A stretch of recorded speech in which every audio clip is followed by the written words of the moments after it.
So here's my alarm clock.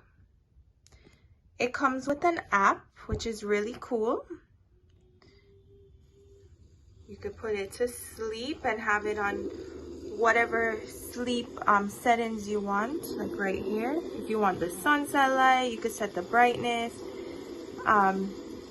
whatever sound you want to sleep, you can do that. Also, you could set it if you want the warm light. We have the atmosphere light. You could do the multicolor, red, whichever color you want if you just want to keep it on one set color. You could change the brightness. It also has a radio.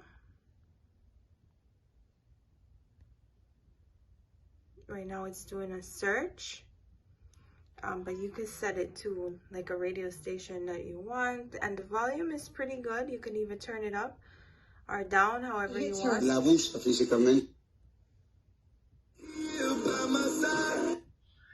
You could turn it off. It also has voice control, which is nice. You get to name the voice control.